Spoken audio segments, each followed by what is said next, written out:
Did you know that Google personalizes many searches by city and Also Ask is the only tool to access live People Also Ask data at city level? Try for free at alsoasked.com. Tired of SEO guesswork?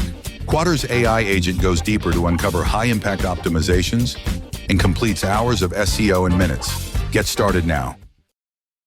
I was going to say that SEO with Fat Joe is as peaceful as this, but then the birds are all having fights. Hello, everybody. Thank you for joining. So today I'm going to be talking on how you can increase your ads visibility in the shopping space through feed optimization.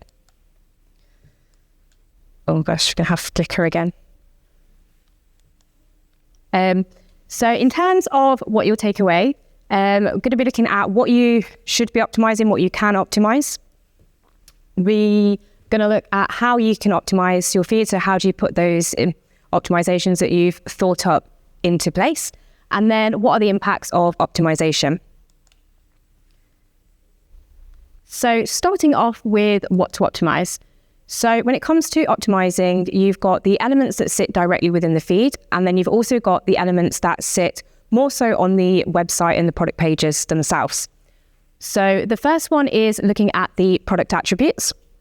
So the product attributes are everything that's contained essentially within your feed. So this is things like the product title. It could be the differentiators. So things like the color, the pattern, the material, size, anything like that. And anything within these product attributes are elements that you can optimize. Some of these are optional elements. So things like the product types, things like the material, patterns, things like that.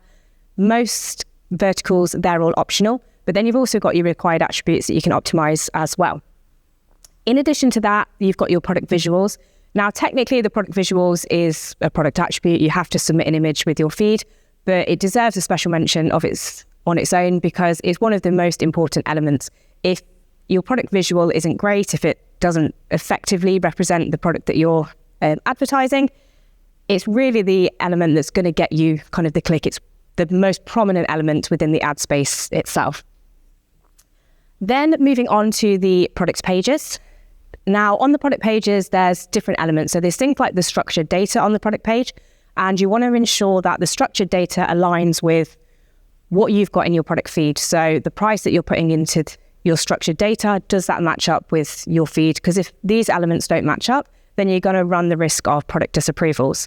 There's also other elements that you can put into this structured data, things like the attributes and kind of the different variant data. They can all go into the structured data on the page as well. In addition to those kind of feed elements, there's also evidence to suggest that whilst not necessarily directly it'll impact, there is an indirect impact on having poor technical SEO on your website. And this is things like the page speed and things like backlinks, things like your domain authority and your domain ranking. They can all contribute to whether your ad is going to perform effectively and whether you're going to get strong visibility or not. So I'm going to focus today on the feed side of things, but it's really important to consider how you can work with kind of the technical SEO team as well to really develop your product pages and really give your products the chance that they really deserve. The final one is the trust factors. So on the trust factor side of things, again, it's not something you can necessarily directly optimize within the feed, but this is thinking about things like product reviews.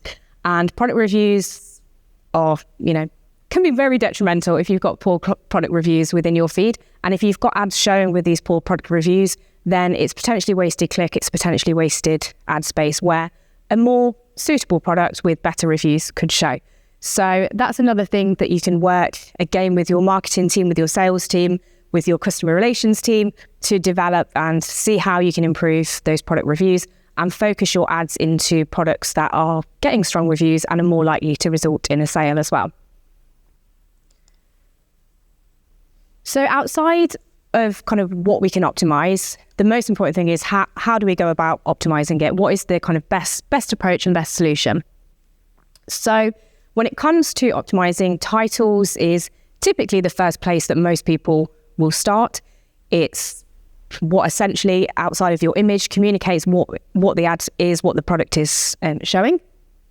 And when it comes to title optimization, there isn't a one size fits all. So for some verticals, the model number will be important. For other verticals, the brand is the most important. So it's about applying your optimizations logically and in a clear structure. When it comes to the optimization, one of the elements is the keyword insertion. Now, for keyword insertion, this isn't the case of just keyword stuffing your product title. What you don't want to do is just shove a load of keywords into the title. It's not going to have any structure, and it's going to end up really performing poorly or not at its best of what it could be. So when we talk about keyword insertion, we're talking about things like looking at your search term report. What are users searching for to find your products? So if you already have ads live, exporting a search term report and getting tools like this was done in Claude, but getting AI tools like Claude, ChatGPT to essentially do a little bit of the hard lifting for you and analyze and categorize the search terms, so you can start to see what is coming through in your search terms report, what's important to users. So in this instance, this is all kind of product type, category related searches. But in other instances, you might start to see different functions, different features, different attributes. So if somebody's searching for a washing machine and they're searching for anti-stain washing machine, or they're searching for built-in more frequently, these are the types of terms that you want to start optimizing and incorporating into your product title. And AI can do this at speed for you. So it's just about exporting the search terms report and obviously prompting the AI of what to look for. The other side of it is whether you want to optimize for high reach or whether you want to optimize for low reach.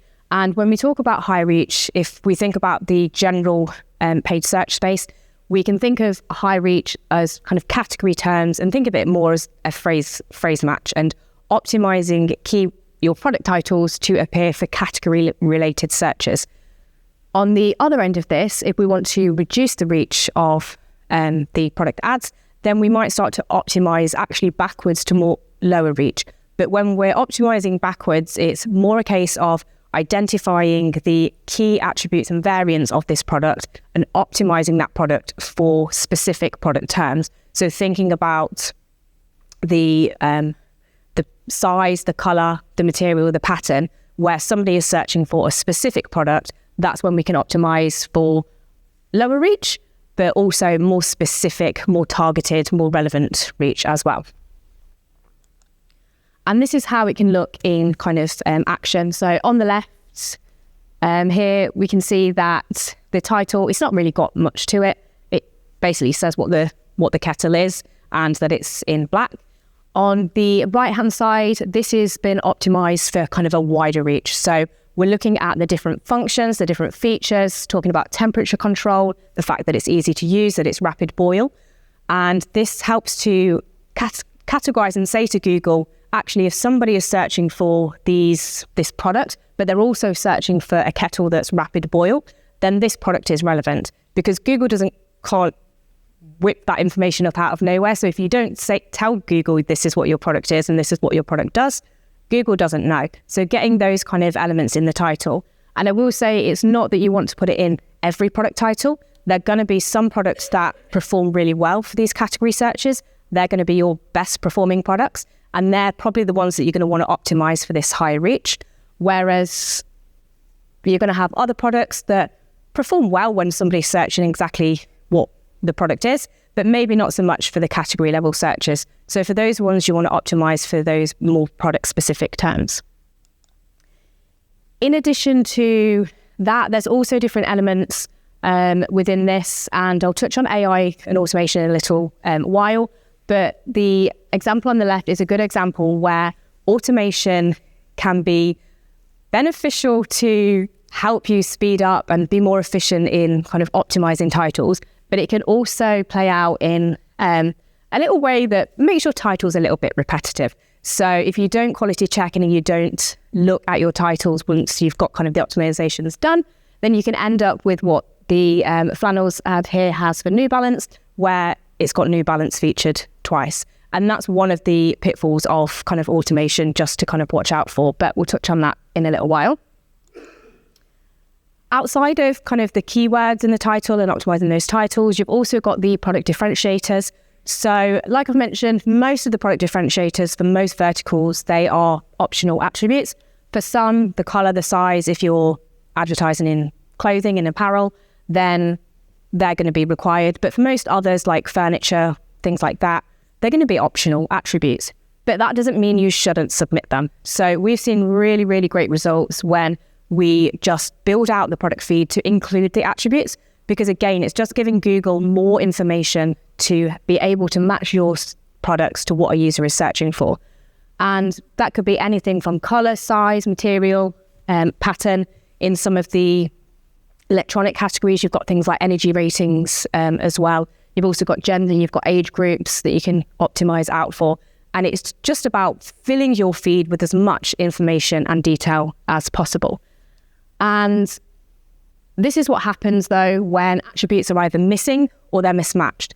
Google doesn't have the information to always make the smartest and most accurate choices if you've got missing attributes in the feed. So in this example, a search for a blue jumper, everything looks great until you hit Marks and Spencer's and we've got a bright green jumper in there. Now, on one hand, you might say, well, actually, that product stands out the most. But reality is when you're thinking about it as a user, if you're looking for a blue jumper, the likelihood of you then going, actually, I think I might just get a green jumper instead, it's probably slim chances of that. So actually, it's not going to have kind of that desired impact.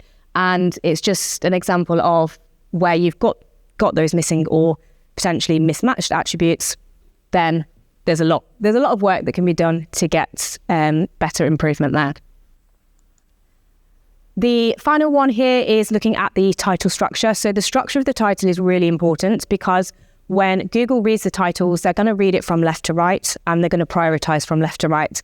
And what you'll see in most of the ads, if we go back one, is Google starts to truncate titles. So whilst the title character limit is 150 characters, it starts to truncate, and particularly on mobile. So you want to get the most important information towards the left and the start of the title. And it's going to vary depending on your vertical. So a couple of examples, this is for footwear. When we think about things like trainers, actually most people are searching based on a brand. So the brand is really, really important for trainers. In other scenarios, maybe other clothing, it's not as important.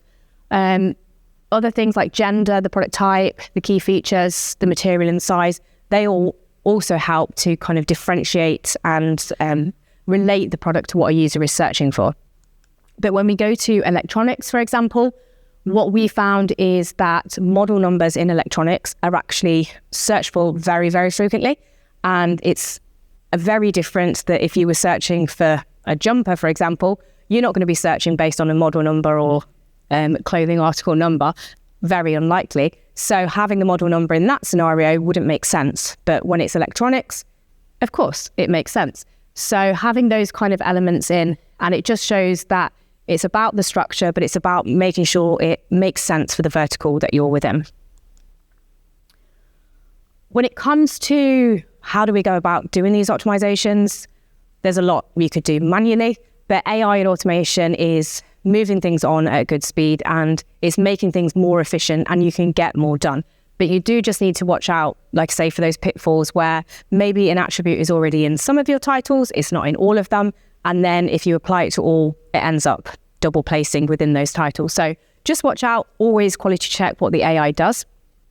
But tools like ChatGPT particularly, Claude can also do it, but you can use them to optimize and process things like title optimizations, the population of attributes at bulk.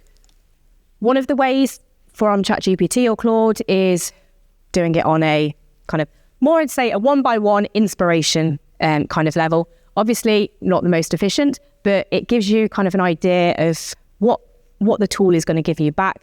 And it gives you inspiration for what maybe you can add to some of your other titles. So it takes a basic title, Chrome bathroom faucet, and it appends it with different functionalities, different features, so that when somebody is searching within Google with these features appended or these functions appended, your product is more likely to show.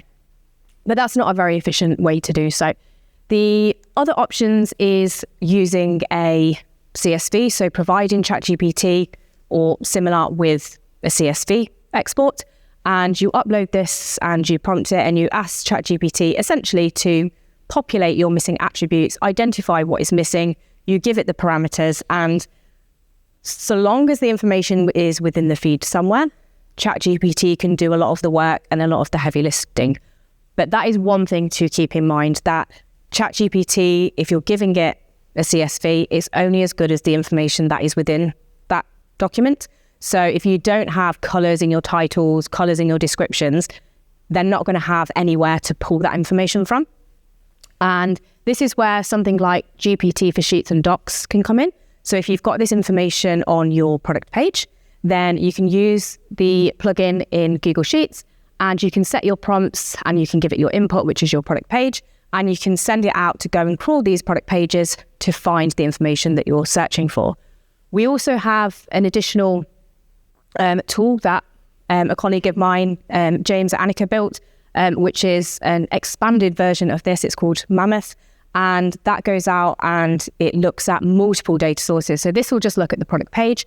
The tool will go out and it will scan your PIP, it will scan your product pages, and it will bring all this information if you've got information in multiple different places together, and essentially it will populate titles, descriptions for you. So that's another option. You can also just give and upload the export to ChatGPT and it will give you an export back out.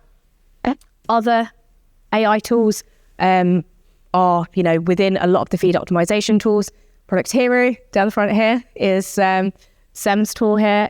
They have a AI tool that they've just kind of rolled out, and they can essentially go away, scan different things, pull different information from kind of search terms and things like that, and again, give you optimizations at scale for your product titles based on what's working, based on what people are searching for.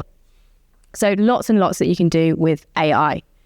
Once you have your optimizations, the next thing is applying these optimizations. So the first one is the website backend. A benefit of this is it will potentially bring you SEO benefits. Obviously, it's a manual process, but it means that your website and your product feed will align, so the user has a seamless experience between what they see in the ad and what they see on the product page. The next one is Merchant Center. So through Merchant Center, using supplemental feeds or attribute rules would be my preference. You can also use Merchant Center edits. I personally wouldn't recommend doing so because they overwrite your feed. So even then, if your feed is re-updated, reproduced into Merchant Center, the Merchant Center edit that you've applied will overwrite that updated feed. So I don't recommend it. If you are going to use them, don't ever use them for price. Don't ever use them for the stock status, anything like that, because it will not update if your price changes on your site. Supplemental feeds and attribute rules can be kind of great methods. Attribute rules particularly because you can do them in bulk. So for example, something like your product types, you can set a rule if you've got a really good clean URL structure where you've got your categories featured within it. Attribute rules can be great to kind of pull the different bits out and basically set a rule to say if the URL contains maybe garden furniture, set the product type to garden furniture, and you can build on that. You can also do similar in Google Sheets with text to columns, but the attribute rules is a more streamlined effort because it applies it at bulk if new products come into the feed. And then, of course, you've got feed tools that you can use as well. Like I mentioned, tools like you've got traditional tools that are feed optimization focused, so things like Feed Optimize, Data Feed Watch, and then you've got the CSS tools as well that are bringing in these features to update and optimize.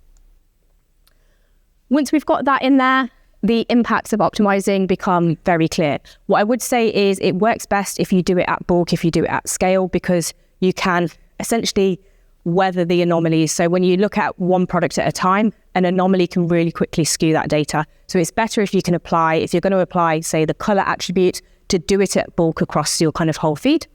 But when we take this simple title to add in different features, different functions, we can see that immediately we start to see kind of gains in the impressions that we're getting delivered. And then when we add in the further attributes, we can start to see that jumps up again. So title optimization, feed optimization, it isn't just a do it once and it's done. There's always grounds and there's always developments that you can make to kind of compile on top of that. And same again, but just showing kind of actually it's not just the impressions that go up. You can expect to get more traffic off the back of that as well. And also at the top here, we can see that the conversions follow suit. I will say conversions, they don't always immediately follow suit, but they do tend to kind of go up, provided you're optimizing the right products. And, you know, you've got strong conversion rates and your product pages align with what's in your ads. We've also got a free tool. It's just an XML converter. If anybody does have a XML feed, obviously a lot move towards APIs these days, but it just means that you can use that, download your feed, convert it into a CSV, and you can upload that then into ChatGPT, which I find is not particularly XML friendly. So in terms of the key takeaways, when you're thinking about your optimizations, set out with a purpose, map out what those optimizations are going to be. Like I say, if you can do it in bulk, that's better because you get more data to analyze and look back on. Use AI and automation, but always check their outputs. And if you really want to kind of increase and develop your products, then integrating with the SEO team and developing those product pages is going to help to improve overall. Thank you, everybody.